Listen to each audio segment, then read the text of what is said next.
आप देख रहे हैं न्यूज नॉइस। सुप्रीम कोर्ट सोमवार 15 सितंबर को वक्फ संशोधन अधिनियम 2025 की वैधता को चुनौती देने वाली याचिकाओं पर अपना अंतरिम आदेश सुनाएगा। इस मामले की सुनवाई मुख्य न्यायाधीश BR गवई और जस्टिस AG मसीह की बेंच कर रही है, जिसने 3 दिन तक चली बहस के बाद 22 मई को आदेश सुरक्षित रख लिया था। याचिकाकर्ताओं ने इस अधिनियम को मुसलमानों के धार्मिक अधिकारों और संविधान के अनुच्छेद 26 का उल्लंघन बताते हुए चुनौती दी है।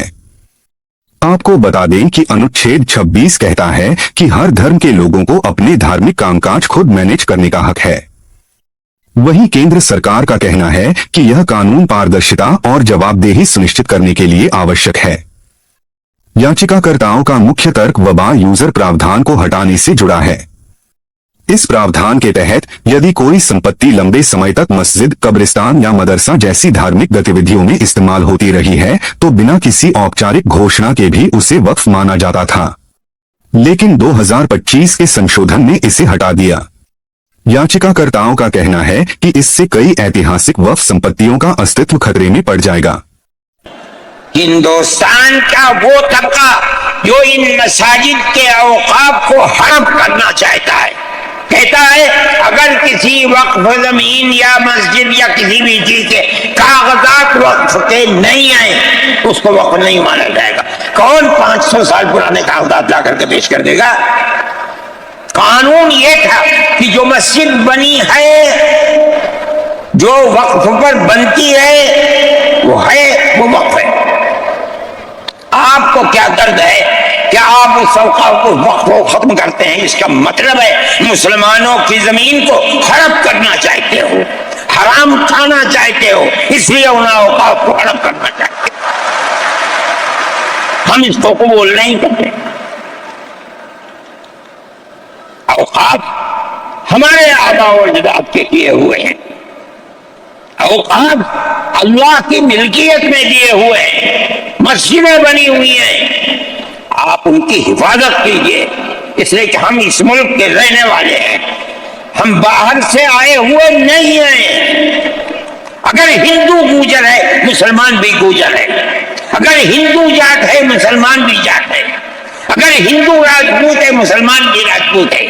जाओ देखो कश्मीर के अंदर अगर हिंदू ब्राह्मण है मुसलमान भी ब्राह्मण है। हम इसी मुल्क के रहने वाले हैं। किसी को अच्छा लगा ये मजहब वो इस मजहब में चला गया, किसी को ये मजहब अच्छा लगा वो इस मजहब में चला गया। क्या मजहब की बुनियाद पर इस मुल्क के अंदर आप हमें जीने का हक नहीं देंगे?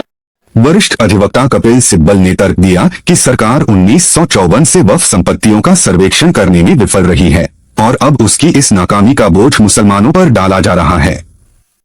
वहीं अभिषेक मनु सिंघवी और राजीव धवन ने कहा कि यह कानून दान जैसी धार्मिक परंपरा को कानूनी प्रक्रियाओं में उलझाकर कमजोर करता है।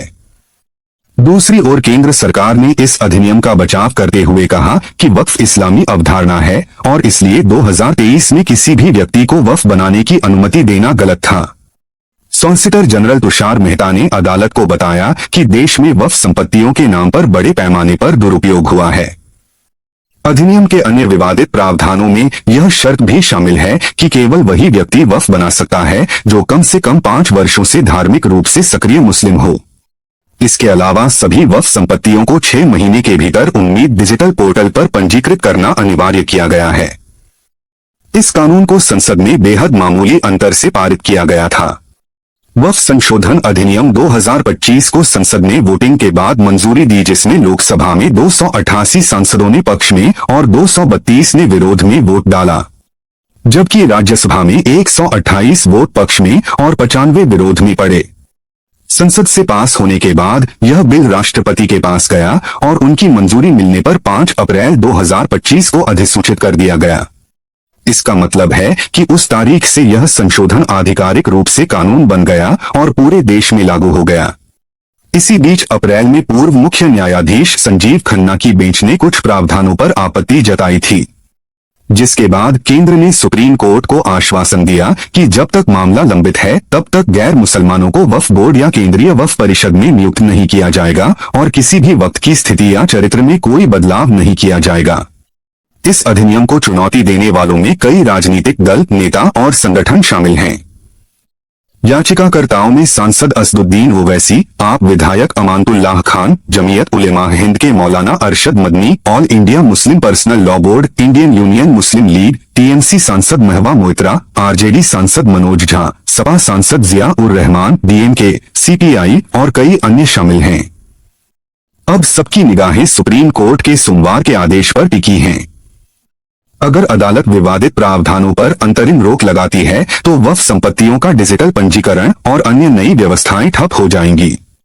लेकिन अगर रोक नहीं लगी तो देश भर की वक्फ संपत्तियों को तय समय सीमा में उम्मीद पोर्टल पर पंजीकृत करना अनिवार्य होगा। यह फैसला न केवल वक्फ संपत्तियों के प्रबंधन बल्कि भारत में धार्मिक स्वतंत्रता और अल्पसंख्यक अधिकारों की बहस पर भी गहरा असर डालने वाला है। क्या लगता है कि सुप्रीम कोर्ट का यह फैसला क्या होना चाहिए? और आप इस मामले में किस फैसले को सही मानते हैं? अपनी राय हमें कमेंट करके जरूर बताइए। अगर आपको हमारा यह वीडियो पसंद आया हो तो इसे लाइक और शेयर जरूर करें और हाँ, हमें सब्सक्राइब और फॉलो करना ना भूलें। धन्यवाद।